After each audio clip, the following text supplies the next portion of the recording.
We're probably on camera, pushing all these things. There you go. Okay. All right. Now we're good.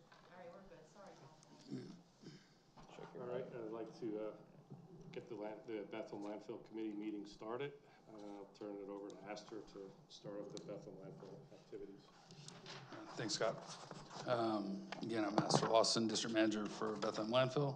To my left is Cody White, also from Bethel Landfill. So for the fourth quarter, Bethel Landfill monthly tonnages. For MSW in October, we had 17,681.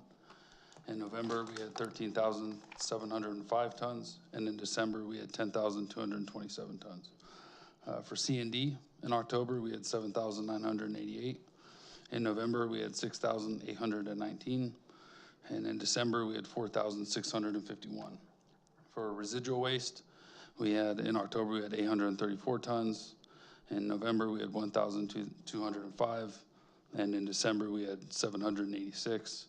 For asbestos in October, November, and December, we did not take any asbestos. And then for alternative daily cover, in October, we took 32 tons and 0 in November and December. For sewage sludge, in October, we took 697 tons, which was 2.6% of the total waste stream. In November, we took 439 tons, which was 1.9% of the total waste stream. And then in December, we took 530 tons, which is 3.2% of the total waste stream. Out-of-state waste, in October, we took 12,630 tons, which was 46% of the total waste stream. In November, we took 9,703 tons, which is 44% of the total waste stream. And in December, we took 5,928 tons, which is 37% of the total waste stream. For recycling, we had 8 people take advantage of the recycling at the landfill in October. 75% were from Lower Saucon. In November, we had 6 residents come in, 85%, 86% were from Lower Saucon, and in December we had 6, and 83% of those were from Lower Saucon. All our recycling is picked up by Republic Disposal and disposed of at Green Star Recycling in Northampton, PA. For the Form U submittals, we had A-Town Inc., which was a contaminated soil. We accepted 24 tons of that material, and 30 tons were approved. The approval date was October 1st, 2024 for that one. Hercules Cement Company, plant trash, we took in 35 tons of that material. They were approved for 350 annual. And then for Holcomb US, we took baghouse dust, or that was approved, and we took 8 tons from them, which 75 were approved to take. Shellback Semiconductor Tech plant trash was accepted. We did not take any of that in, of the 50 tons that were approved. Blend Pro, which was also plant trash, we took 2 tons in of the 80 that were approved. For Water Carbon Group, the landfill leachate, the Form U was approved for 520 cubic yards. We've accepted 0. Blythe Township, the filter media, we took in 29 tons of the 106 tons that were approved in the Form U. For Craftco, there was a contaminated soil that was approved. We took in 25 tons of the 30 that were approved. And then another Blend Pro was approved, which we took in 0 tons of the 560 that were approved. So the fourth quarter groundwater sampling event took place December 2nd through December 5th. And the Q3 groundwater report was submitted November 1st, 2024.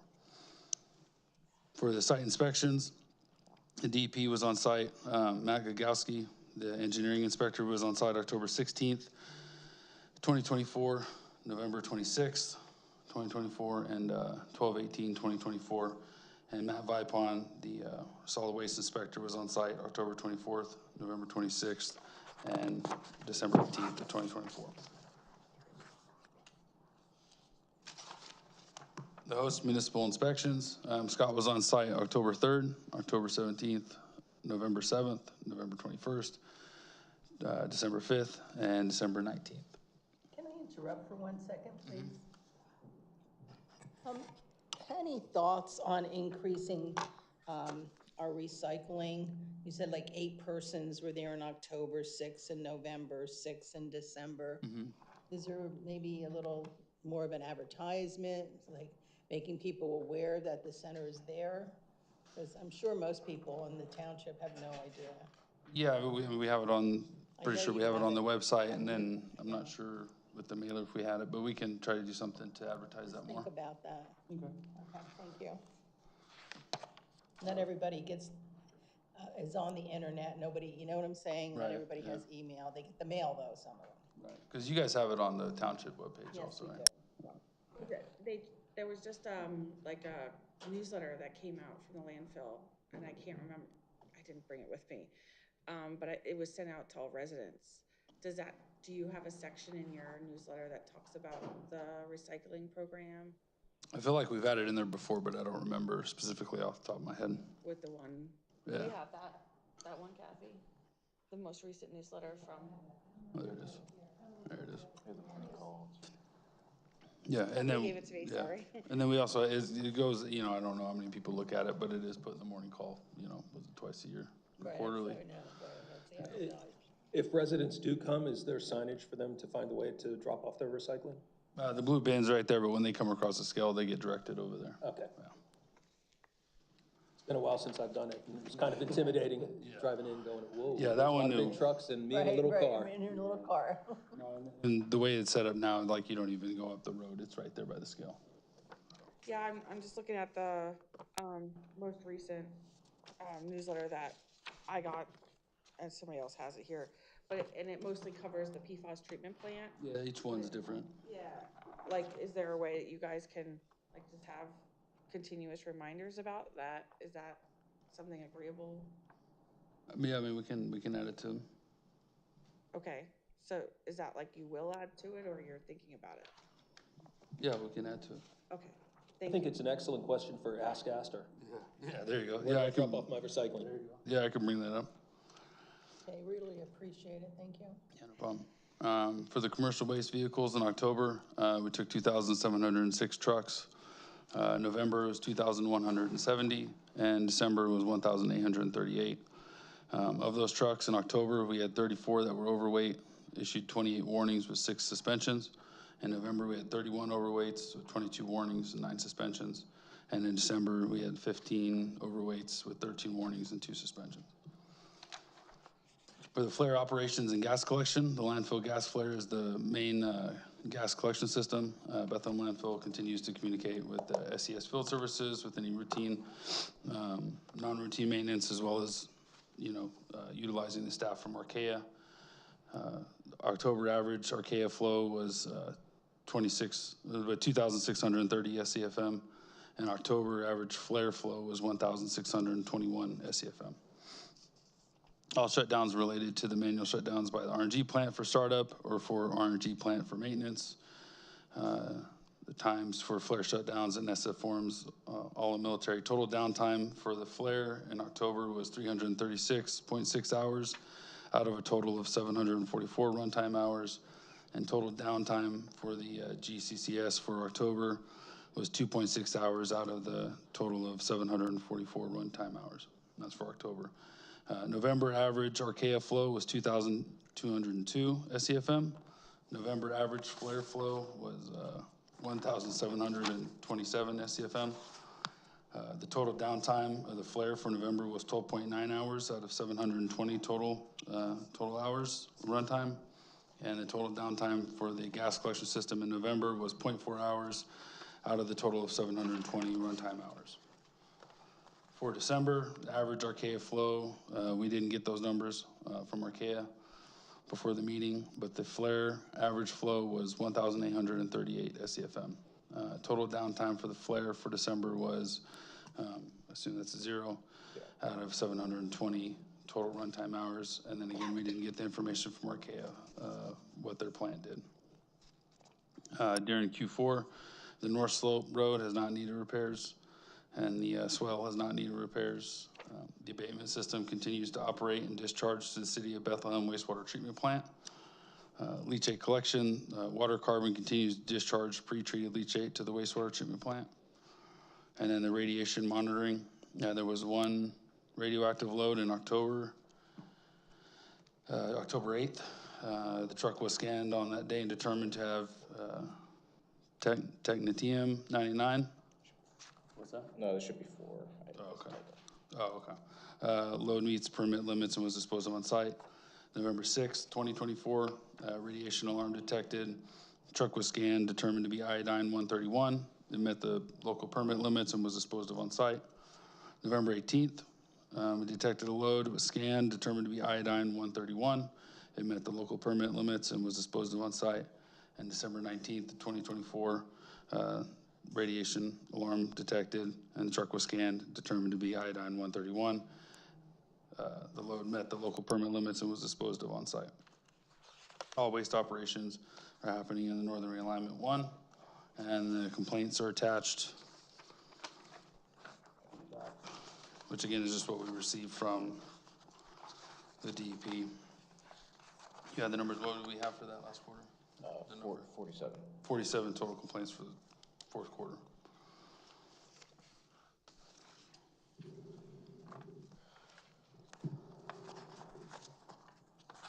All right, the host municipal inspector, inspection reports, odor observations and nuisances.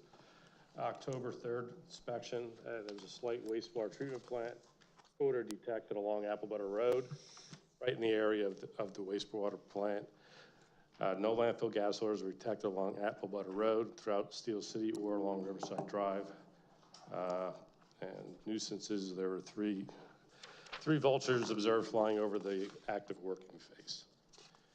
So the vulture count is down. October 17th, 2024, no wastewater treatment plant odor was detected along Apple Butter Road.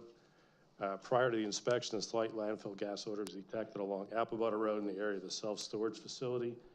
After the landfill inspection, no odor was detected along Skyline throughout Steel City, along Riverside Drive, or along Apple Butter Road. The bird population was minimal and consisted of crows and seagulls. November 7th, 2024, wastewater treatment odor was detected along Apple Butter Road in the area of the auto shop within the S-turns. Slight landfill gas odor was detected in the area of the self-storage facility. After the landfill inspection, no odor was detected along Skyline throughout Steel City or along Riverside Drive. A slight landfill gas odor was detected along Apple Butter Road from Red Barn Auto to the storage facility. There was a slight landfill gas odor was detected along the southeast corner of the cell SE2AB. And then the bird population was minimal and consisted, again, mostly of seagulls and crows. Excuse me, Scott, just for clarification, when you refer to the wastewater treatment plant odor, that's the City of Bethlehem POTW, City of plant, correct? yes, yes. And just you were reading off of number 4, is that right? No, 3. Sorry, 3. Okay, sorry, go ahead. Number 4, November 21st, 2024, a slight wastewater treatment plant odor was detected along Apple Butter Road in the area of the wastewater treatment plant. A slight landfill gas odor was detected in the area of Red Barn Auto. After the landfill inspection, no odor was detected along Skyline Drive throughout Steel City, along Riverside Drive, or along Apple Butter Road. There was a slight landfill gas odor detected at the southeast corner of SE2AB. Again, the seagull population was, this time it was a lot of substantial, but no vultures were observed, and the falconer was on site during the inspection. December 5th, 2024, there was a slight wastewater treatment plant odor detected in the area of the auto shop. No odor was detected along Apple Butter Road. After the landfill inspection, no odor was detected along Skyline Drive throughout Steel City, along Riverside Drive or Apple Butter Road. There was a slight to moderate landfill gas odor along the eastern and southeastern corner of cell SE2AB. And the seagull population was substantial, but no vultures were observed. December 19th, 2024, a slight wastewater treatment plant odor was detected in the area of the wastewater treatment plant. Slight to moderate landfill gas odor was detected along Apple Butter Road from the landfill entrance to Red Barn Auto. After landfill inspection, no odor was detected along Skyline, throughout Steel City, or along Riverside. And there was a moderate landfill gas odor detected along the northeast and south sides of SC2AB. There was a very large starling swarm, I believe that's the proper term, that was intermittently in the area of the working phase.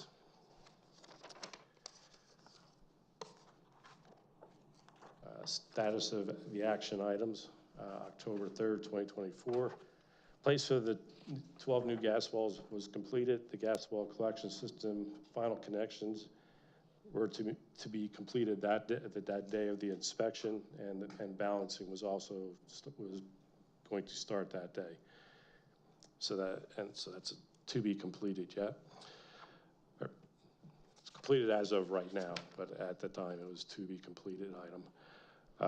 Cementation trap A, NPDES permitting, that was still in process. Final capping between capped phase 3 and intermediate capping of SE2AB, that was still being worked on to be completed. October 17th, 2024, the placement of 12 new gas wells was completed. Sediment trap A, NPDES permitting, that was still to be completed. Final cap between phase 3 and the intermediate capping of SC2AB was still to be completed. November 7th, 2024, Bethel Landfill has provided documentation to DEP that the cementation trap A NPDES permit was completed in 2010. So that still to be completed. November 21st, 2024, the cementation trap A NPDES permit, just noted as completed. Final capping between cap phase 3 and the intermediate capping SC2AB was to be completed. Removal of litter along the north slope of SC2AB, that was completed. December 5th, 2024, final capping between phase 3 and the intermediate capping SC2AB is still to be completed. And the same for December 19th, 2024, the final capping between phase 3 and the intermediate capping SC2AB was to be completed.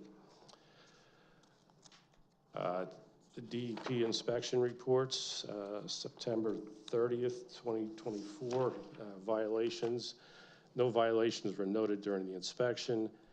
DEP noted that Bethel Landfill has responded to the February 8th, 2024 notice of violation regarding fugitive air emissions, but the violation is still outstanding. Bethel Landfill is sending DEP daily cover photos at the end of each working day. Observations: a moderate persistent landfill gas odor was detected along Apple Butter Road from Ringoffer Road to the landfill entrance and into the landfill past the scale house. A strong landfill gas odor was detected at the southeast slope. No vultures were observed. Okay, can we back up to 1A or B? So the violation is still outstanding. What can be done to fix that? Well, the, Get to that later on. Well, they installed the gas system, and you can maybe better answer, but it's still technically, DEP has not closed it out yet. So it's still there, but Bethel Landfill has done what they said they were gonna do by putting the gas system in. So if you wanna add to that? Yeah, I mean, this is up to the DEP to close it out. I mean, I'm not sure what the... I know, you know, for the intermediate, they come out and they do their surface emissions and they're base it off of that, but, I mean, they don't really give us a clear answer either. So I'm not sure. There's not, I mean, there isn't sort of always a definitive timeline for closing out NOVs, but for example, with respect to the daily cover NOV that was issued on May 10th, where we were submitting the daily photos, they finally just closed that one out at the end of November. So I think it's when DEP is sort of confident that any of the issues that were resulting in the odors, that there are systems in place that have addressed the issue. And I think that that's why as we were periodically doing work and it was effective, and then we would take, then conditions would arise and there would be odor issues. Again, that's why they don't close it out immediately, because they just want to make sure that there's a sustained period of time where, the fix that has last been implemented is effective. Can I just ask a follow-up question? I was gonna hold my questions to the end, but since I had a question about this, I saw, when did the gas wells, come online that were, part of that remediation? The 12? The 12? That was an iterative effort, but Astor can explain in more detail. It's not like all of them were installed in one day at one time. So No, I understand everything it was was. re-drilled and fully operational by October. Okay, so, we have the 12 wells that were operational. I think, looking at this, and I think I saw more recently, has there been, an effort or requirement or request?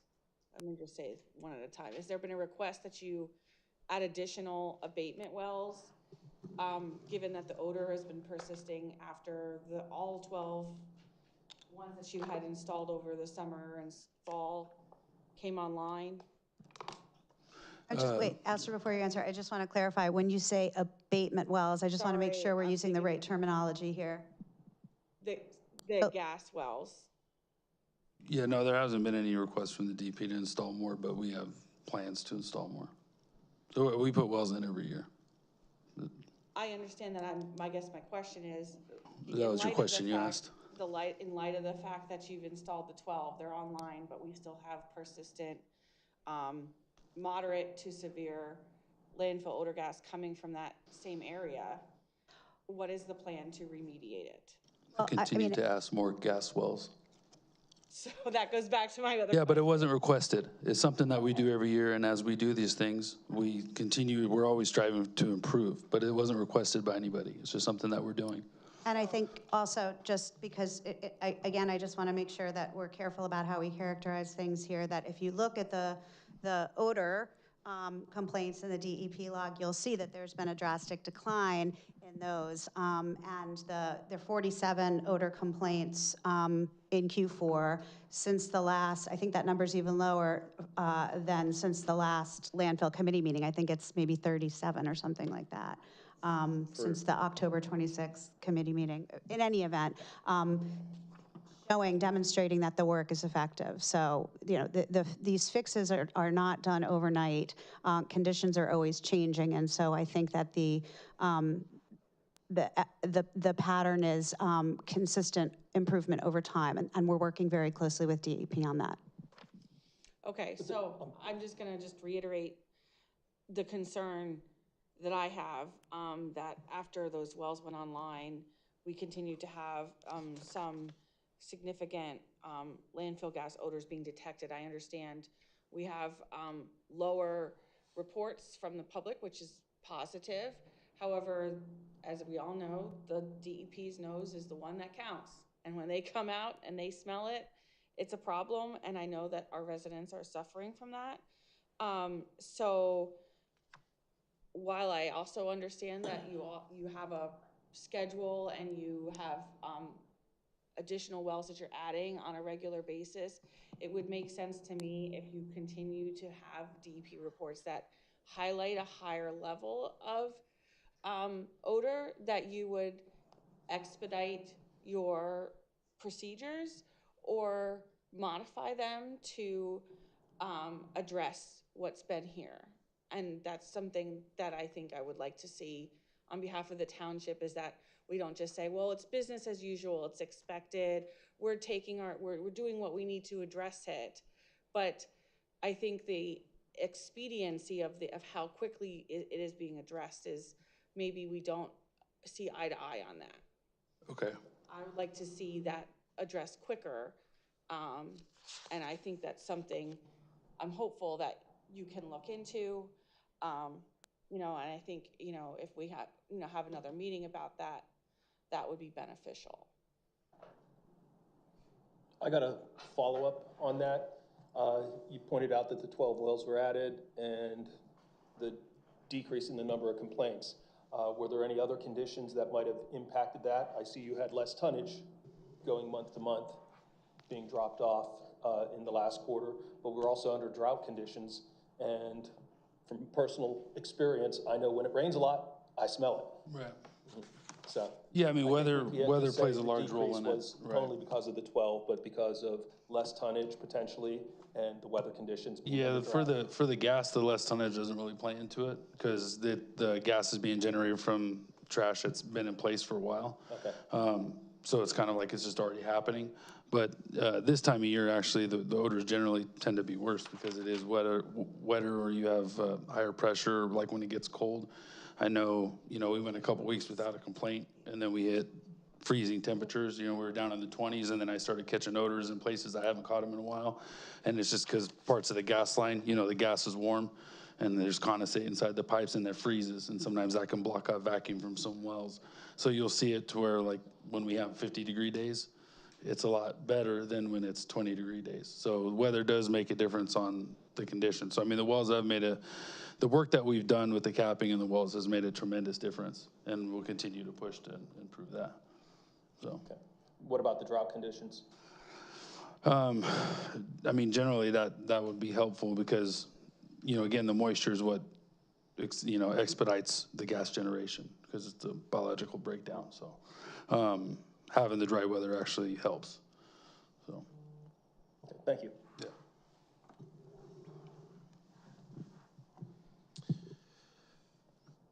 Okay, I think that was October 24th. Number C, DEP noted that BL has responded to the February 8th, 2024 NOV by regarding the fugitive air emissions, but again, the violation still is outstanding.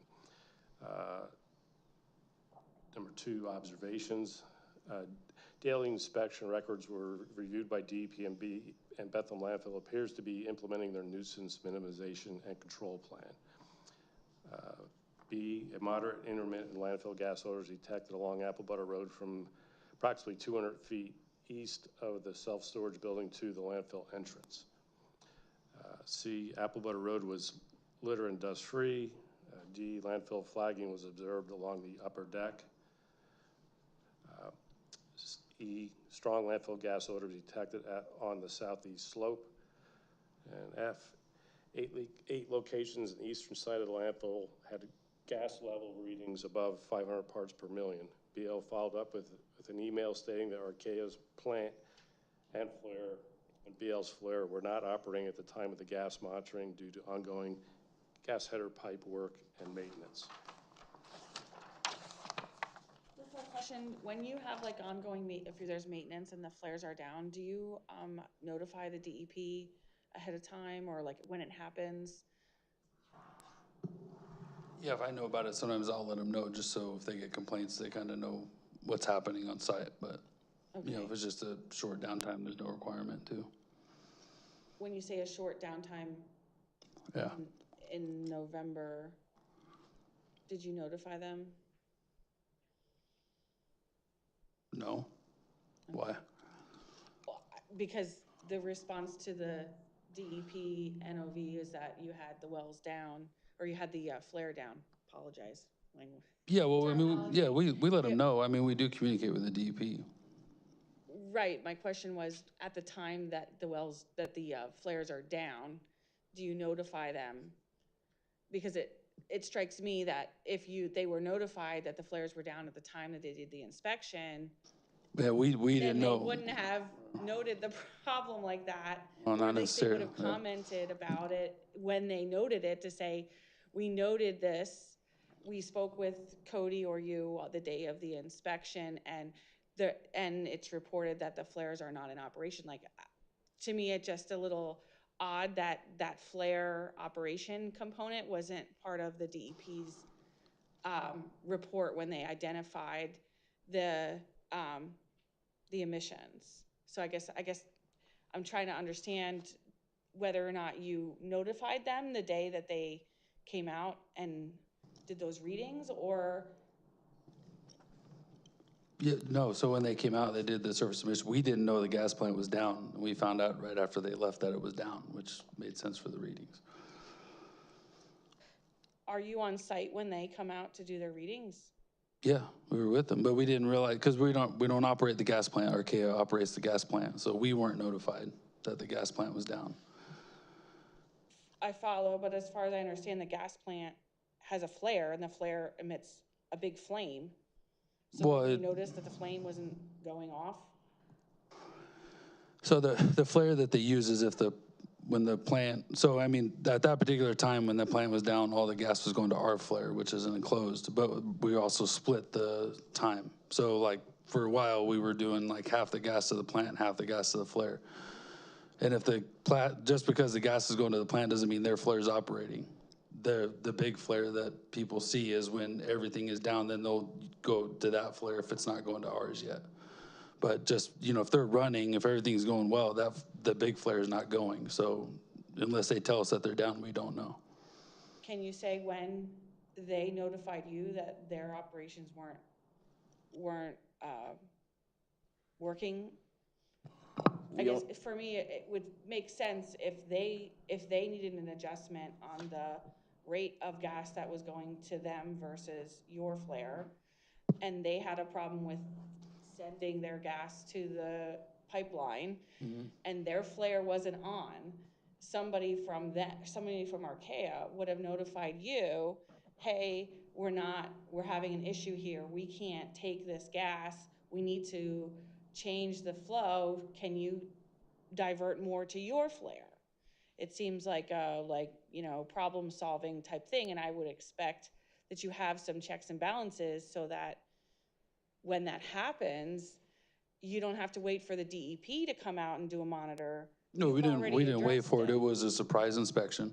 Yeah, but And they you came should out, have- and trust me, if we had known, I would have told them, because then they Okay. probably wouldn't have done the service submission. So it'd be in my benefit to tell them. So have you addressed that with Archaea? Like, Yeah, what are we're your- trying, what are I actually your- talked to Scott about that today. We're trying to figure out a way for them to communicate better with us, because sometimes we don't find out till later that they shut down or had issues. And that is a problem for us. But yeah, it would have been beneficial to us to say, hey, today's not a good day because the plant's down. So of course you're gonna get higher emission reading when the plant's down, right? Do you have a policy in place? People talk policy versus procedure. Do you have a procedure in place when they call you that you change that gas direction so that it gets flared Yeah, I up? mean, they handle all of that, so. When you say if they, who's they? Archaea. So I guess, I'm back to it. This was a situation where Archaea did not notify you that Correct. they had a problem Yep. coming down. Okay. And how long was this problem persisting? Do you know how many days that they had this issue going on? Archaea was down until the end of that business day. So they were back online around 4 o'clock. Okay, and when was the time that they went down? Earlier that morning, I can't give a specific time, but it was before the surface emission scans. Okay, so is there a procedure that you have in place that they have to give you there's a time limit on how long they have to fix their problem before I you don't, address it? I appreciate the questions, but I think what Astor is saying is that they're working on lines of communication with Archaea to make sure that they're informed about any issues that are impacting something at the landfill, for example, odors or something like that. And that's sort of an ongoing, are there written timelines and deadlines and liquidated damages and things like that? I'm not aware of any, but obviously it is to the benefit of both Archaea and the landfill to have an open line of communication, and that's what they're working on. Okay, I would hope that the landfill would develop a procedure by which everybody Like I said, follows. this is because- something that we're working on, and we'll keep you informed. Okay, so you're working on an actual procedure. That's not what I said. We're working on open lines of communication with Archaea Okay, that's to different make than a sure procedure. that if there are any issues with their plant that are going to affect anything with respect to the landfill, that we're informed as soon as possible. And just to clarify, Archaea is owned by BP. They make their procedures. I don't make their procedures. So we've asked them to communicate with us better. That's the best I can do. I can make a procedure all day. I can't make them follow it. It's BP. Okay, so I think, Kathy, if we can just add as an action item for the township, that we need to write the DEP to identify that we fleshed out the issue over the gas emissions, and that the landfill, at this time at our landfill committee meeting, is unwilling to develop a procedure. And I've used the word procedure, and you said to me twice that it wasn't a procedure. The best that you can do, which was your language. Okay, hold on, time out, no, hold on, what should I do for procedure? Help advise me for I am giving a procedure. direction to our staff, so Oh, I thought you were talking to Mary Ann. You were looking at Mary Ann. This is just my request to our staff. I understand, but Okay, so let me finish. but when you Let me say that, finish I'm not my- unwilling to do let me anything. finish. I'm not unwilling to do anything. Okay, let me finish my direction. But that's what to you said. Kathy. You're gonna write a letter to the DP saying that I am So are unwilling, you I'm going not to unwilling. retract what you're saying? I don't have Why don't I power over clarify? BP, Victoria. Listen, why don't I clarify the situation, because I don't think that this is productive at this point. I think what we can all agree on a couple of things. I think we can agree that it is to all of our benefit that the systems are operating, and if they're not operating in a way that is affecting another system, that everybody needs to be in the know. We're working with Archaea. We want them to let us know when there's an issue. We'll let you know the result of those conversations and what Archaea is and isn't able to do. I mean, a lot of these things, you know, you have to remember this is sort of an operating facility, and to think that we can say A, B, and C are going to happen within X, Y, and Z time period. We want to do something that's realistic. And so what I suggest before you write to DEP and say that we're not willing to implement procedures, what I would request is that you let us continue to have our conversations with Archaea, and we can come to you and say, look, this is what happened, this is why it happened, and this is what we're doing to prevent it in the future. I can appreciate the desire. And I am not saying you don't have a desire. What I am saying is it's not acceptable to say that we're just going to have lines of communication and we're going to come back to you at some undefined date and time and tell you what we think we're going to do. That is not an acceptable way to deal with gas emissions from my perspective. It might be a difference of opinion. So what I would like the township to do as an action item, and I request that you not interrupt me while I'm providing information. It's not helpful to our staff. So just let me finish to our staff. If as an action item, we can write to the DEP and request that a procedure be put in place by which Archaea has to communicate with the township and the landfill about their consumption of gas, and also when there are downtimes so that we don't have any future gas emissions coming out. And that would be my request. So can I make a suggestion on that request, Victoria? Because I think what I would like to see, if you're gonna write a letter to DEP, is that they work with Archaea to have them put a procedure that they have to communicate to us. I think that's I think that'll work better for Archaea. That's what it said. I didn't interpret it that way. There be a procedure put in place. No, but I'm saying for them to put the pressure on Whoever has to Archaea. implement it will implement it. Because if their So- plant goes down, I need them to tell me I don't know. Yeah, I mean, they lease it from you. So I mean, to have a hands-off approach like this isn't, we don't have anything to do with it. And Respectfully, when it's required as part of your DEP permit to have it there, you all have an interest in making sure that it's operating efficiently. we absolutely do, and that letter is fine. And you know, what we took issue with is a suggestion that this is something that is within our control and we're not willing to do something. That's not the case, and we're comfortable with that letter. We would urge Archaea, as we are, to do that. And so we're all Okay, on board great. with that. I think that's great. I will just say that in the discussion, I asked about a procedure. I was told that we are going to have a line of communication. That is the term that you had. And then from that point forward, it did not appear to me that there was a desire for you to do a procedure. So if you're happy to have the request made for a procedure that would help you. From Archaea, correct, yes. Great. Yeah, because to me, that's who needs a procedure is Archaea. Like I can write a procedure, and I can give it to them, I have no recourse to get them to follow the procedure. And Does that make sense? Like, that's what I'm trying to say. Respectfully, when they lease land from you and your DEP permit is contingent upon it, you certainly have some leverage in working with them, and they have an interest in working with you. So that's the point. I think we Priscilla, could probably we're move putting on. off No, but they, topics, so, Priscilla so you has- understand, they have their own gas, they have their own permit. Yeah, they do, and so do you, and you both need each other. So that's the point. Go Priscilla, ahead, and- go ahead. And their permits have to work with your permit. 'Cause they, Not necessarily, they're under a different Title V. Because technically, we could bypass them and just go straight to the flare, but obviously we want to do that, it's better for it to go there, because, right, but they have their own permit with their own rules they have to follow. That's what I'm saying, like, we are separate, I understand they lease the land, but we're separate businesses, separate companies, doing separate operations, and that's where, you know, we are not the same company, not even a little bit. So that's where it's like, it's not a matter of being unwilling, I can do whatever I want, but BP is BP, and they're gonna do what BP wants to do. And that's where, again, as for my request, I'm, like Marianne said, okay with the letter. I would ask in your letter that the DP intervenes with Archaea to make sure that they're notifying us, because that's what we're trying to ask of Archaea. And sometimes All they do parties that have and to sometimes be they don't. cooperative, including Archaea. 100%, I wish they were here. right, and I'm trying. well, that's where I was going with my hand up.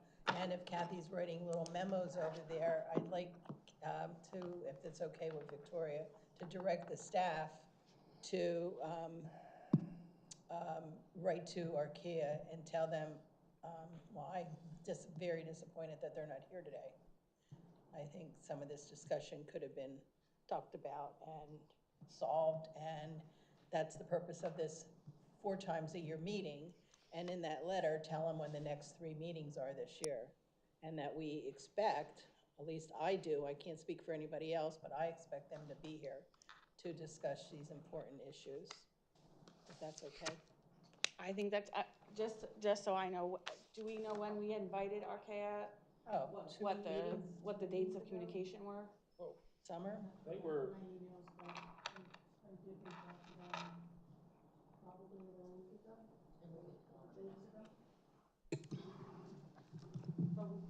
We did tell them when the next meeting was, but we'll reinforce when the meetings are scheduled. Okay, yeah, I think that would just be helpful to send all the meeting dates that are now been set for the year, and like specifically request that we'd like to have them attend so that they can address any issues.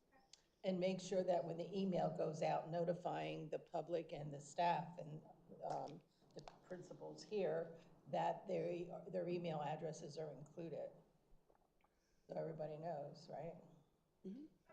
My other, We'll do the public comment like at the end, if that's okay. my other question is under 2E, or it says SE slope. Is that by Ringhofer Road, the SE slope? Yeah, it's all this one.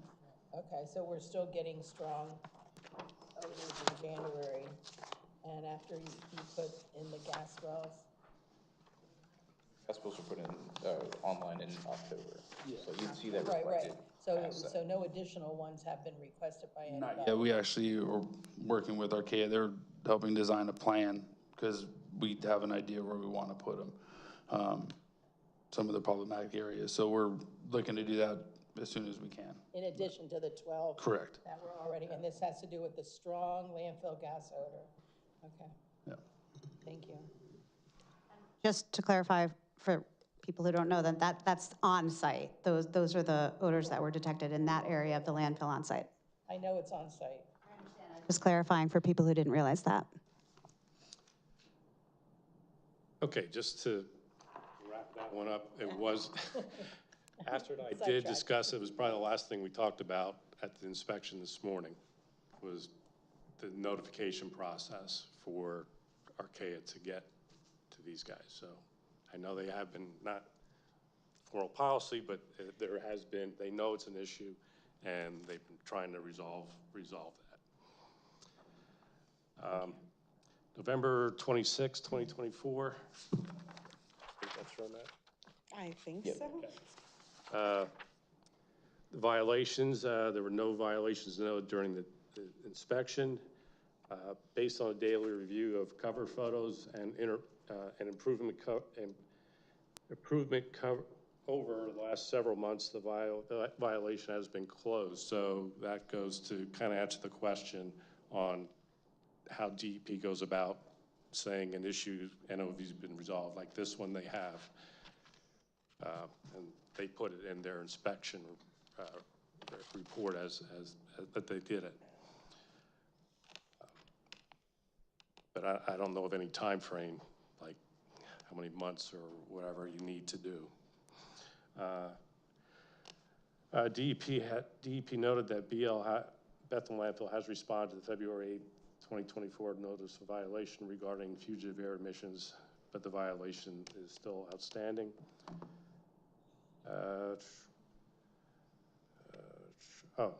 November 5th, 2024 regarding flagging, that remains outstanding due to recent observations. Can you describe what the flagging is, or maybe ask her, What's that? the flagging, what is flagging? It's just where like you have trash that's peeking out of the soil. So again, where the observations that they're making are coming from the pet capping project. So as they're doing some of the regrading on the lower levels. Okay. It says, well, this was the November report, but it's referring back to February, and it's saying, Yeah, because that was on us, that initial one, but they're seeing the Napa from the capping, and so they're keeping it open because of that. Or from the grading, from the cover okay, project, final cover project. okay. So Go ahead, They're just not ready to close it yet, basically. go ahead, Scott.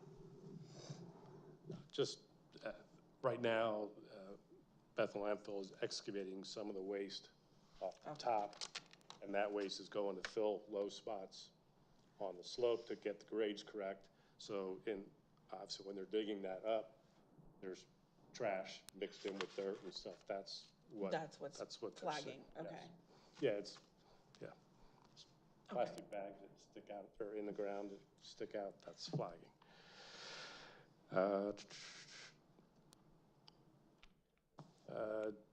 Daily inspection records were reviewed by DEP, and Bethel Landfill appears to be implementing their nuisance and minimization control plan.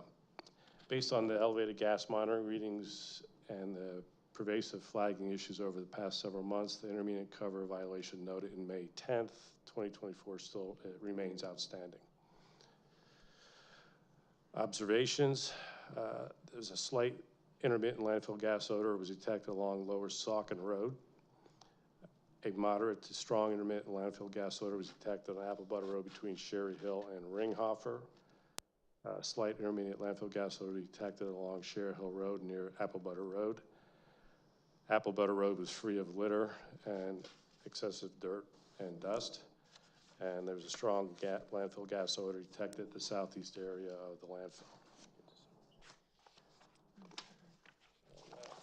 We don't have December's report, right? Did No, that come in? I didn't. It should be coming in soon. I don't have it yet.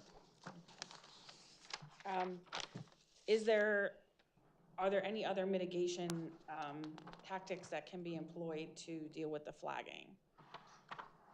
Yeah, so we've had some temp labor out trying to help, pick some of that from the soil. And then we've also, again, talked with Napa of like making sure, they go back and cover better. And then we've also, for like the wind blown stuff, like utilized wind fence even in the area that they're working, as well as trying to better place them around where we're working. Okay. Napa is the company doing the capping work, the third-party said contract. You have some additional pickers out there? Is that what you said? Yeah, we work with like a temp labor company when we need additional help picking litter on site. Okay. So we've had them on site a couple times to help try to clean up those areas. Okay. Are they currently out there this month? We're doing it all internally right now, but if I feel like the guys I have can't do it, then we call them out. We had them out earlier this week, but we kind of do it as needed. Okay. Do you have like a check, is that part of your daily checklist that you go out to make sure there's no flagging? Yeah, we check the cover, we check all the windblown litter, see if there's areas that need to be picked, whether on site or off site. Okay. I have a question. How do you differentiate between slight, moderate, and strong intermittent gas smells? Is it just the nose test? Yeah. Yeah. So different people have different senses. Yeah, I mean, there are times though when, I mean, somebody works in it every day, right? Like, I wouldn't say get used to it, but it's like still know the difference between like, I caught it and it's there versus like, damn, that, you know, that's strong. So, I mean, that's there really what any- it comes down to. Any mechanism to put in the air and monitor? Yeah, I mean, we have odor neutralizer fans on site and misters, and we No, just also to have measure vapor. if it's Oh, like moderate. no, Or, We get one for our houses.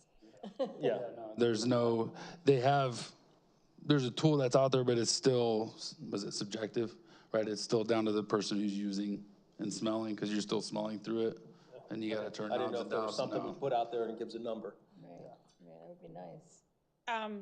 I guess in relation to that, the DEP report itself from November, it does, note that while they had observed those strong odors, they did not see, any misters or any other odor, like your misters were not operating. Do you remember why that was? Yeah, well, it depends on the temperature probably for the misters, because those run off of water, but the vapor system is always running. Well, so it just says the vapor dispersion misting system for odor control was operating. This inspector asked, this was not operating. It says this inspector asked Mr. White to turn on the portable mister and he radioed for the staff to achieve it. Yeah, to answer that one, we have 2 misters on site. The portable one that we tow was at the southeast corner, and we had to manually start that every day. It Okay. just wasn't started at the time. The other one was in operation and the vapor system was on.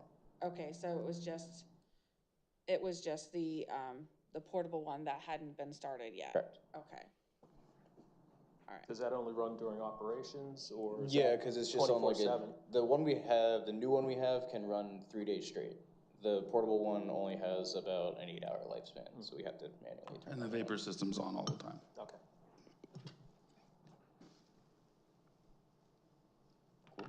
Well, I don't think they can get the font any smaller on these. Yeah, If they do, I need new glasses. it's small. Pretty good. What's that? Yeah.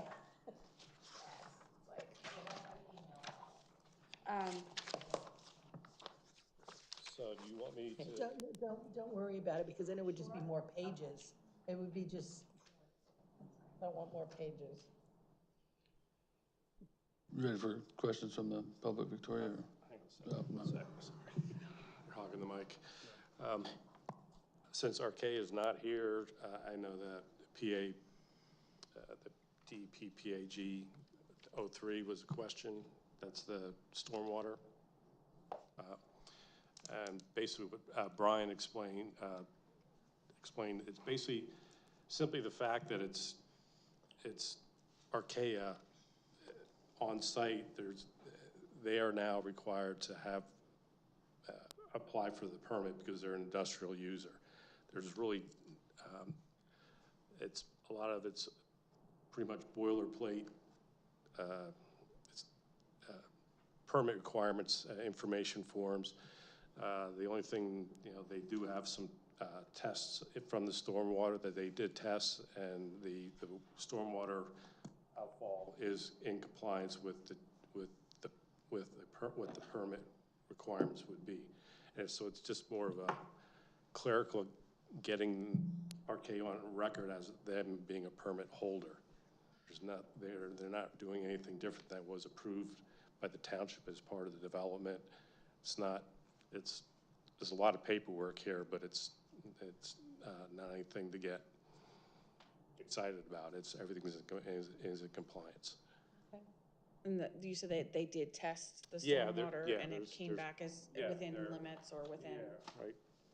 Here it shows the 2 points, they tested it, and it's well within the limits.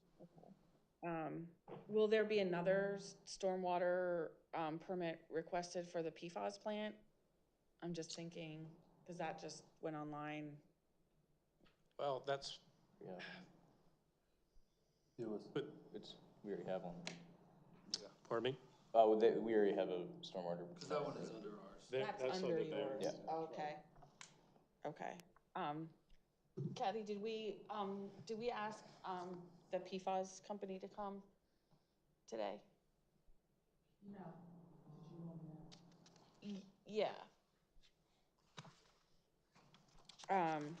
Just to clarify something with that. So the PFAS plant, how that operates, and the gas plant, it's like two different, so that one is different where we pay them, like, so, you know, they lease the building, but we're paying them to operate that plant. So for that one is different where I can go to them and be like, hey, like, you need to do this, because Have a I'm little paying bit more them, right, leverage yeah, on that yeah. one. Okay. Thank I you. mean, they still are their own company, but that one is like, they're working for us. Right, okay, thank you for that clarification. I will say, I had an opportunity to go to that PFAS, open house, and I thought it was very informative. For, at least I'm gonna try to explain it the way that I saw. So they use like a extraction system with bubbles, so they try to have the PFAS, that's currently in leachate attached to air bubbles, and then they separate that concentrated PFAS air bubbles away from the other leachate that goes to the wastewater treatment plant. So their leachate still goes to the wastewater treatment plant, but it's like almost, I think of it, it's like they're trying to skim off the PFAS through this air bubble system. One thing I did have a question about during the tour, they explained that right now there is no mechanism that they've been able to get permitted or approved that actually gets rid of the PFAS. So they could collect it in containers, like the heavily concentrated liquid that has PFAS in it. They collect it, and then they were trying to get, they were working, I believe they were working with the DEP to try to get approval for identifying how they could convert that into some kind of like solid that they could then rebury into the landfill. Has that happened yet? Are you still collecting it in the big drums, for lack of a better word, or have you started reburying it? We haven't, we haven't solidified any yet. It's still being collected. It's a small amount currently. Right now, that is the plan, is to solidify it, and it's, you know, it's a closed loop. But we are looking, I actually spoke with somebody the other day, looking at other options to destroy the PFAS. But initially, that is what the plan is with the plant. And in the Form U's, you see that it was approved for, you know, the 500 and, or, I forget the amount. It's like, I think it was 570 cubic yards. So. And how many, can I ask how many, I don't know, if since it's in liquid form right now, how many gallons of PFAS you have collected? I saw the number the other day, but I don't remember off the top of my head. But it's not a lot though, right now. Like 10 gallons, 100 gallons? Like, what is not a lot? Like, I don't. Comfortable throwing out arbitrary numbers. Well, But I mean, it's a small amount. That's why we haven't solidified, because we need a large enough amount to fill a container and solidify it. So it's still small. I mean, it's foam, right? So as it dies down and it solidifies, it's gonna not take up that much space once it's separated. okay, because I remember at the plant itself, there was at least like two large, you know, 2-story high containers. Are those filled? I haven't been in there recently, so. So you have no idea how, you don't know? You just, right That's, now, you're not I do comfortable not saying know, anything? man. Yeah.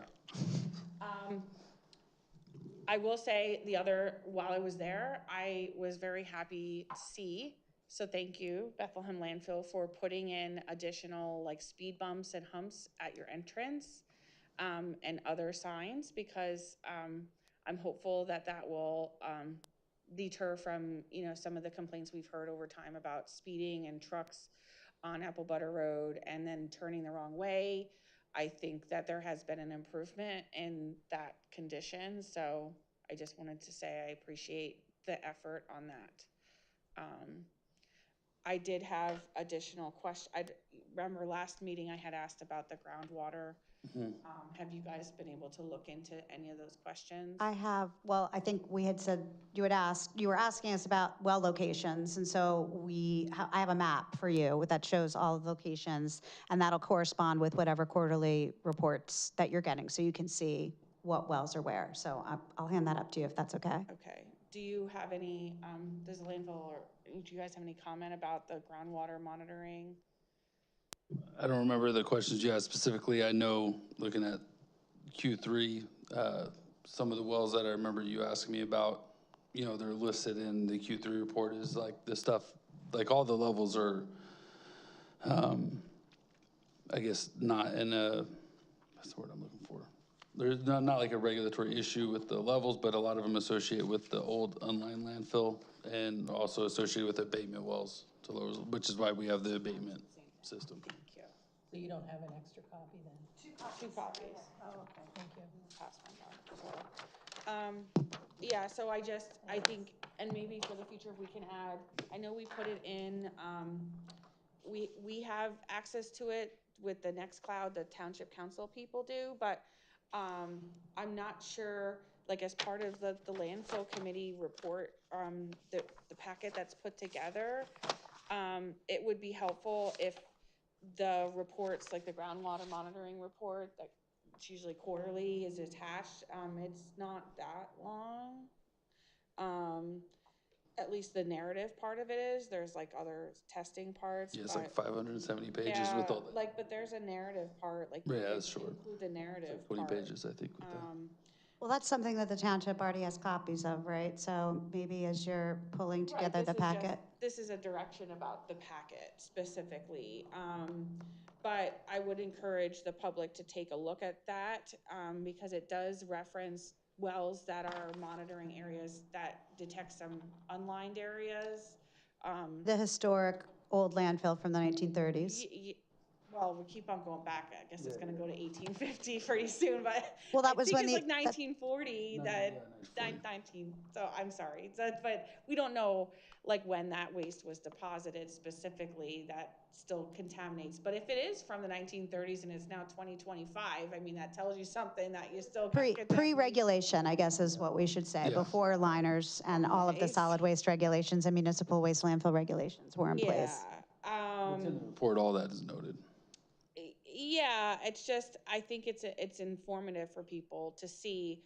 There are some areas where they do identify volatile compounds, and depending on certain things, certain levels do go above like what's accepted, but they always term it as like within the trend of that particular well.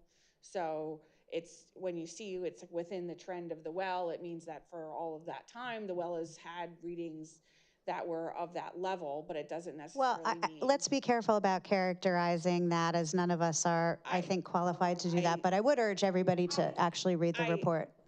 I would appreciate if you didn't recharacterize what I'm saying. If you want to rebut it, or that's fine. I'll characterize it how I see it. I'm not an expert, neither are you. So I think we're just telling each other how we'd like each other to say things, and that's not a good idea. I think I'm just encouraging people to read the actual report. Yeah, which is what I've also stated. And maybe it's better that we have Ms. Garber come to the table also, because you've been participating throughout the meeting as if you are part of the landfill committee. So that's another thing we have to identify, is like figure that out. Well, I'm participating as a legal representative of my client, who is a member of the landfill committee. Right. So maybe I'm happy to sit up there if you'd like me to. I think maybe you should, because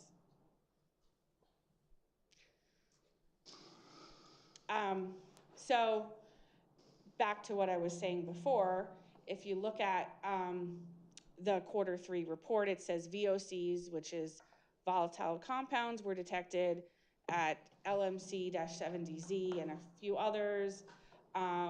It talks about the types of chemicals that were detected, and it goes on to talk about other parts. So I'm hopeful that we can continue to add that. That goes on to page, like I feel like the first 7 pages generally, like that's the narrative.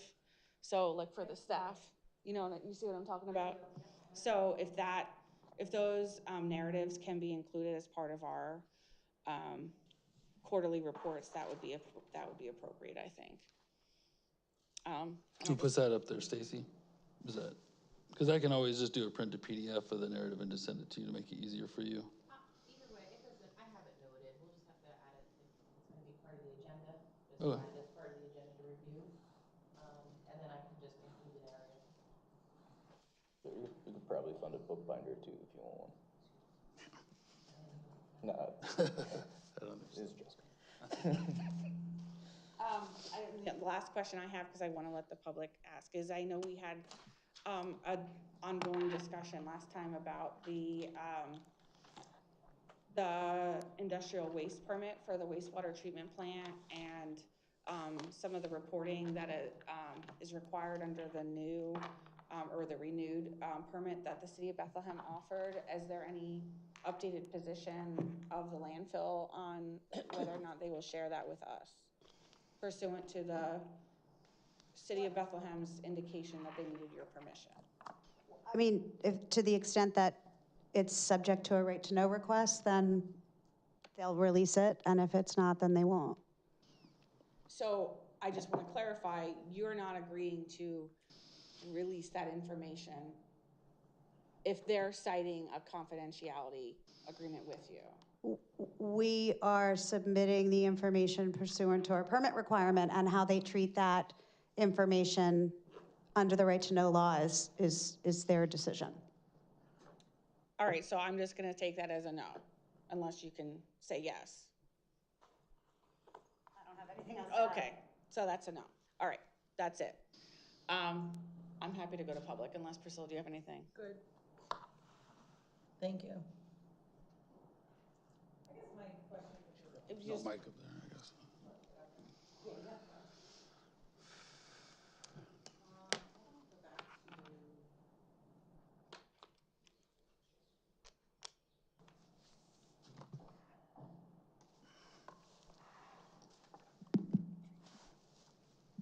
Hi, I'm Tina Bartley. So with the gas monitoring readings, besides your the... name again? Tina Bartley? Tina. I don't think so. I think so. Yeah, there you go. Okay. The readings, besides the scent, is it actually, are there, the gas emissions, is it something that's unhealthy to breathe? Is it something that, you know, these VOCs or whatever, the gas emissions, is it unhealthy, or is it just like, oh, that smells? Or is this something that is toxic to animals and people and humans? That's, I mean, Scott, go ahead and answer.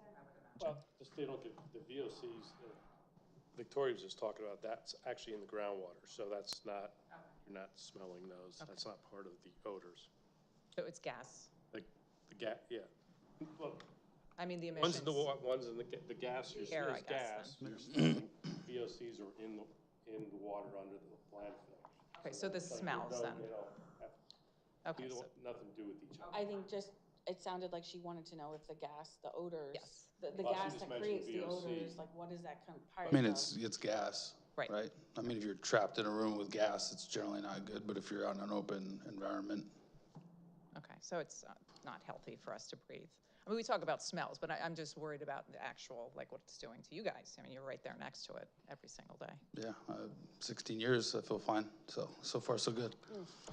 Okay, so the unlined cells, like you were saying, from the 1940s, and, you know, things are leaching out. Did you guys, obviously you can't go in there and fill them in, can you? With like a liner? I'll do the best I can here. Back when the city of Bethlehem owned it and it was first taken over by sold, they went in and looked at it. So pretty much determined that the areas that are unlined were best left unlined and undisturbed, because they thought if they start disturbing that material, it would cause more problems than trying to put a liner underneath it. And there was a groundwater abatement system put into place to collect any of the water that's coming through that waste mass, which under current regulations, there would be a liner, so it wouldn't be on the liner. That groundwater is being sort of sucked into a system that then sends it to now the leachate treatment plant, and and then to the city of Bethlehem. So all of that water is captured, and if you look on that well map, when you see AV wells, those are abatement wells. So they're capturing the groundwater, and then they're redirecting it to the treatment system and then to the POTW. The treatment system that we have does not treat volatile compounds, does it? No, but it's, so what Marianne is saying, and I mentioned this when you were reading the report, is so those wells that they mentioned, the high levels, and I think Priscilla, you said last time you had something to do with this, with the abatement system, but so it basically pumps that water into the system and then gets treated at the wastewater treatment plant, so that it's not going to the groundwater anymore. Those groundwater wells are getting pumped into the abatement wells, into the leachate system, and treated that way. It's just a question of, while they may not go into like the Saucon Creek, right there by Apple Butter Road, where some of them are, just as an example, they get sucked out and then sent to wastewater treatment plant. Wastewater treatment plant can treat some things, but not other things. And so what they can't treat ends up being diluted with other water and waste and sent in the Lehigh River. So some of that compound stuff that you're seeing in an abatement well, if it can't be treated at wastewater treatment plant, it still gets to the Lehigh River, whether it's via the Saucon Creek or via the wastewater treatment plant output. And I'm sure they have sampling. The wastewater treatment plant is gonna be required to sample that, so if you wanted to find that data, you could. And they're subject, just so that you have all the information, so the wastewater treatment plant also has its own permit to send the water into the river or wherever they send it. And so they have parameters that they must meet. They can't just send anything out the pipe. Okay, so with the unlined cells, I guess my point was, okay, so they're unlined. Are you guys putting new garbage in the unlined cells? Well, we line it, so where we piggyback on, we put liner down. So like even the area where we're filling now, there's a double liner system there. So you put it on top and then. Just as we would if it was a brand new landfill in like a virgin soil area, right? They would excavate the soil and then they'd put the clay down, geotextiles, it would be double liner with, so, yeah. So that's significant enough to keep it from like dripping over or going underneath? Correct. Okay, that was my question. Since it's old and you're kind of reusing that space, is that, And if you end up reading the groundwater report, you'll see where they delineate the like old landfill without liner and then the modern landfill. Okay, that was all. Thank you.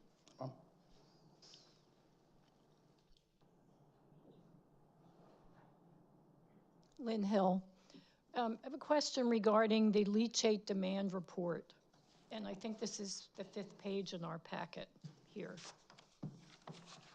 Looking at the October one. And you have a listing of locations and gallons, and adding up to a grand total, plus another subtotal for the phase 4. So there's a total of about 1.1 million gallons showing here. 1,095,545 for a total. Total discharge. See where I'm referring to? Yes. Is that the amount of leachate that's been captured or generated or whatever you want to call it, discharged? Yeah, so the total number that you're seeing under the discharge gallons is how much came through the landfill and through our meters out the door. Okay. So yes, for that particular month, we produced the 1.1 million gallons of, but now this includes abatement water and leachate. So if you look at the total leachate, we've only generated 340,000 and change of actual landfill leachate, and the other number is combined with the groundwater from the abatement system. So is the groundwater and the leachate commingled? They were, now they are separate. So all the leachate goes to the PFAS plant, all the abatement water goes straight to the Bethlehem treatment plant. Okay. So under the total leachate, you've got leachate 244,000 and change. Yep. Phase 4, 96,645, for a total of 340,701. Mm-hmm. And then you have the PFAS treatment plant discharge of 313,775. Right. That's the amount of leachate that was run through the PFAS plant. That is the amount that the leachate plant processed that month, yes. Okay, so with the difference of the 347.01 minus the 313.775, that difference of like 27,000 gallons, is that the amount of material that's been sequestered, for lack of a better word? No, so. What so we is have a that difference? Yeah, we have a storage tank. So it goes to a storage tank and then that is pumped down to the treatment center. So the treatment center only takes so much at a time. So there's gonna be lag time in between how much the tank is and how much they process. So the number is gonna be tentatively most of the time gonna be lower than what we actually produce because it's going through a straw. You know, you can only put so much liquid and how much they can process. So everything that we discharge as far as leachate was, that number is counted and it's either sitting in a tank and being pumped down to there, and when, again, like to reiterate, what they produce out is how much they treated. So it's not a representation of like, that's how much PFAS came out. That's just how much treated leachate came through that plant. Right, okay. But you spoke of some material that's being held in tanks Yes. because you're waiting to have the PFAS solidified or something. No. So like the normal process is all the leachate comes out of the hill. It goes through our system into a holding tank. That holding tank is then fed to the PFAS plant. Now the PFAS plant has their own storage for the PFAS that gets separated from that process. In our leachate tank, it is strictly leachate that is waiting to be sent to the treatment plant so that, you know, you can't just open the door and have everything, it'll be over encumbered. So that's what's happening. Okay. So what happens to this PFAS after, I mean, ultimately, what happens to it? So we were discussing earlier where the initial plan right now is that it would be solidified in like a concrete, something solid, and then sequestered back in the landfill. And then if it happened to leach again, it would just end up getting treated again and put back. So it'd be like on a loop. But we are looking at other options to destroy the PFAS. What could be destroyed? I thought that was why it was such a problem. It's a problem that a lot of people are currently working on. So I talked to a vendor the other day that's telling me that's what they can do, and we might explore doing a demo on that. But as of right now, the plan is to solidify it and put it back in the landfill. And there's a Form U DEP approval. For Correct, yeah. And that's why the report notes there's a Form U DEP approval, but no tonnage associated with that because we haven't done that. It's been approved, but it hasn't been. Yeah, we were approved for 520 cubic yards to take from water and carbon.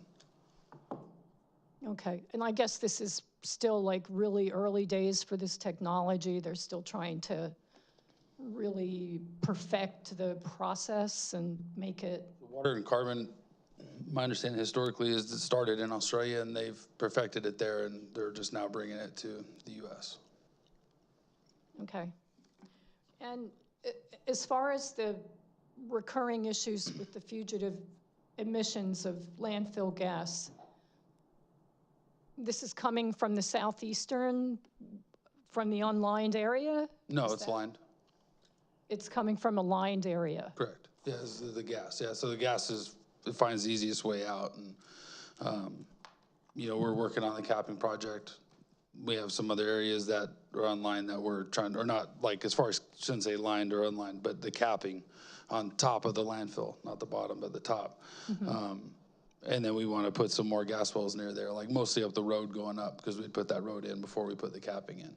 So we think there's gas potentially coming through there. So we're working with Archaea. Cody talks to Jace almost daily on them working on improving the vacuum over there to get the gas out. And again, that's what we're getting a gas design plan to add more wells closer to those areas where our drainage is in that road. Do you have figures on how much gas is actually being sent to the pipeline as opposed to being flared off? Like, do they have any production figures for the gas that they've scrubbed and sent to the pipeline system? I mean, we get daily flows. I mean, we get like daily flow rates that go through the plant, but I don't have the number that goes to TransCanada because it goes to a third party after they process it, and I don't have those. I don't Yeah, know. it'd be information to get from Archaea, unfortunately. Because isn't there some kind of a revenue from that? Correct, yeah, Archaea You would makes. have to know the volume that's being sent, right? Pipeline? We're working on that, because they make the bulk of the, they're making their money refining the gas and selling it, and then we Yeah. just get like a royalty from it. So do you know what happens when they refine the gas and they scrub out the impurities, VOCs and so forth? What then happens to those toxic substances? That's the separate flare, right? Yeah, so they have a tox flare and they have a separate, like, pressure flare. The one that you would see is the one that is their candlestick, which is getting rid of basically the purified methane that they can't handle, or send down. Which is why into it's the so pipeline, bright. Which is why it's, It's super pure bright. gas, yeah. The one that's crazy? Yeah. Sometimes. So, Yeah, that's just like, That's like Regular pure landfill refined. gas? No, that's like pure refined, that's after the and treatment. like the natural gas. That's why it's so bright. it Yes, can't be sent to the pipeline. because. Yeah, so they're sending it to another vendor, and if that vendor has an issue with their compressor, then they can't, the pressure would build up in the plant, they gotta release the gas, so they flare it. But it's after it's treated, and then they have another enclosed flare that you don't see the flame from. Like if you're on site, they have a green little enclosed flare, and that's where your impurities go and get burned off. Okay, and in those, the impurities that you speak of, are those VOCs and things of that nature? It's a lot of the balanced gas and the gases that they don't want. Nitrogen, they take a lot of the nitrogens out. They're just looking to get as pure methane as they can get. So it's basically all the other gases that aren't methane.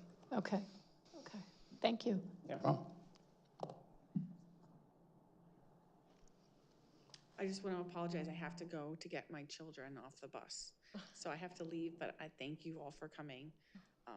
And thank everybody for today's meeting.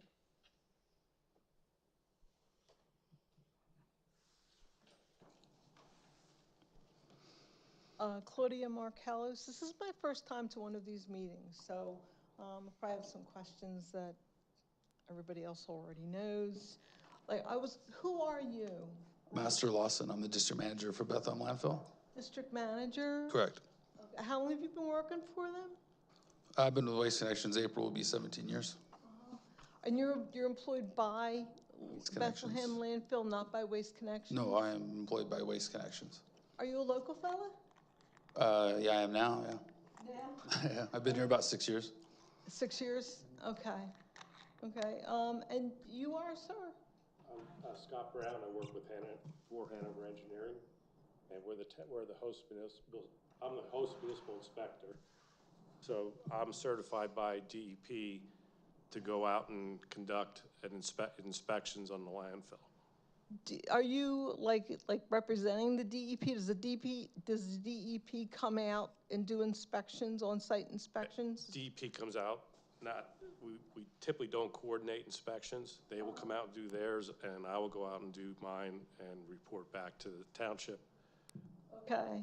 Does the DEP get your report as well? Yes. Okay. Alrighty then. Okay. So one of the things I was wondering about was, really, a lot of them have already been answered, but what does it? I'm sorry. I got a lot of notes here. Okay. What does it mean when you're looking for the groundwater demand?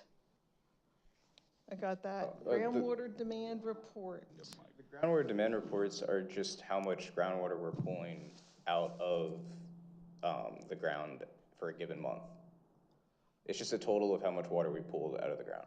Is that the leachate that you're pulling out, or is that No. something different? That the groundwater is separate from the leachate. The leachate is any water that fell into the landfill itself and was went through and then pumped out of the landfill. The groundwater is strictly groundwater. And so, I don't know, when we were talking earlier about like the unlined area of the landfill, and there's some things that were caught in the sampling.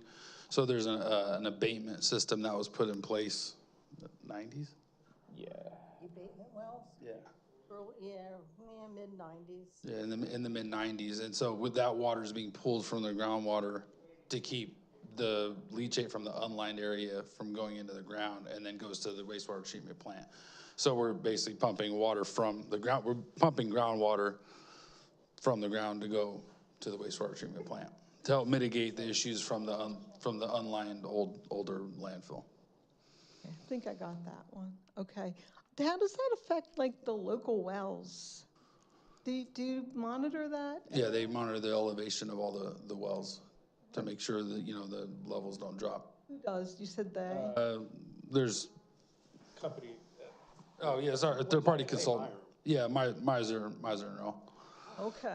Oh, it's a company, okay. Yeah, I mean, we have groundwater permits that we have to follow to, you know, and again, the Miser knows who we work with and EarthRes to manage those permits.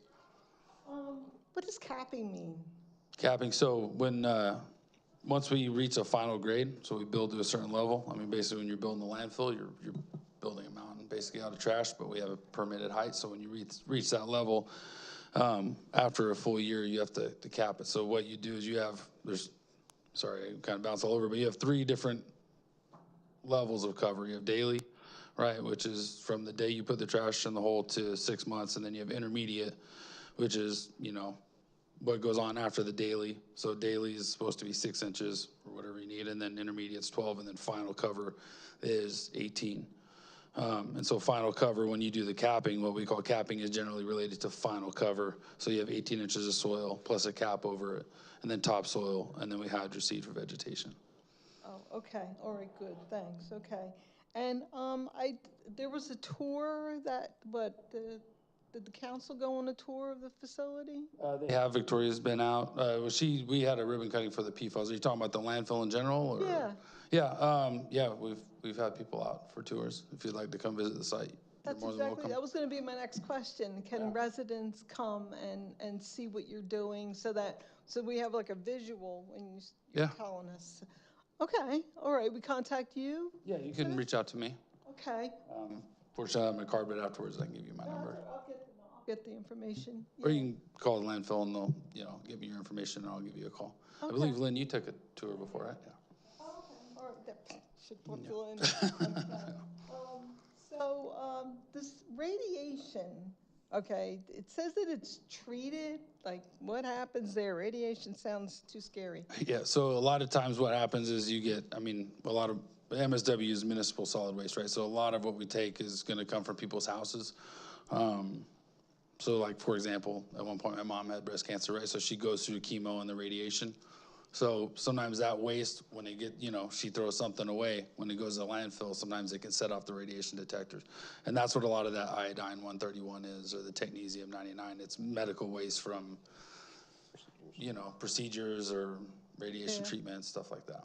Okay, And then we do, sorry to cut you off, but we have a list that was given to us of which ones are acceptable to take, where we don't have to contact the DEP, like the iodine or the technetium or anything that would be a low level, because it's based off the half-life, thanks, Cody, that we're just allowed to take. And then if it's something comes in that's not on that list, then we have to contact the state. Okay. And we go from there to figure out a plan. So eventually all that radiation just breaks down? Yeah, that's what it's based off, is how quickly it breaks down. Is it gonna be a threat or not be a threat? Which again, most of it is all medical waste that is coming from people, right? Do you take waste from hospitals? Yeah, we'll get like just regular, not like medical waste, but Okay. you know, we might get like the regular trash that comes Okay. in. All right, They I have see. different bags, so we know what to look for if something that comes in is not supposed to come in. Okay, all right.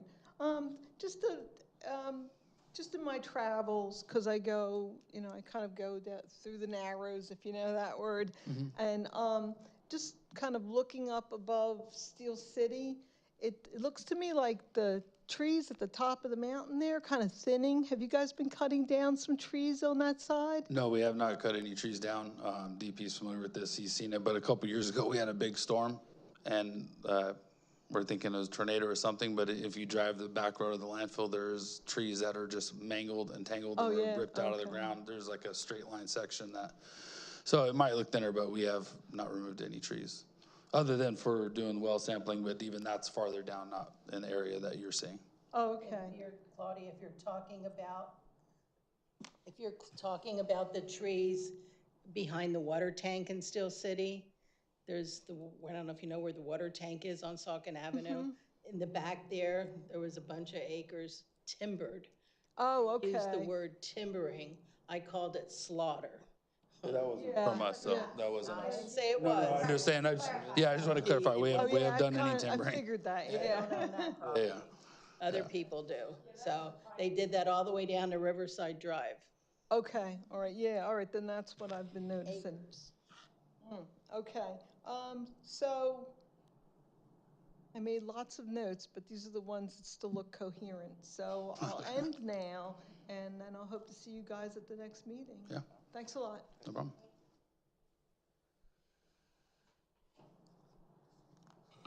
Get a motion to close. Oh, almost. Would you plant more trees? Make up space, because, trees are good when you set up. Yeah, I think, Is that something that the township could request, hey, you should use a certain amount of? You have to come up to the microphone, because I won't be able to hear you. Thank you. Could you plant more trees? You know, is that something that could be on your plan? yeah, I mean, so usually there's a closure plan, I'm not what's in it at the moment, but yeah, I mean, as you go through the process of permitting, those types of things can be suggested and DP can add it to your. Trees are great for everything, it's, Yeah. they makes things look better, it absorbs all of, pollution. And that's all. Yeah. I know a lot of townships kind of require, when you even when you have new construction, you have to have a certain amount of trees. So you would think that maybe if it looks like, or if they are falling, maybe you can just. Yeah, I know there's certain areas, I mean, even just in the southeastern realignment, we were required, where we built the wall, we had to plant about like 80 trees over there or something like that. Just would be a nice, a nice thing to do. Yeah. Okay. That's it? Good. Questions? Yeah, we don't have the next meeting on here. No, The next meeting is April 17th at 5. And can I just ask a favor? Just so that, could we add to the agenda public comment questions? Because people, like new people coming, they may not know they can or can't answer, and, ask a question. So it would just be nice at the bottom. And then the next date of the meeting. Okay. Thank you, guys. Thank you, everybody. Thank you, Stacy.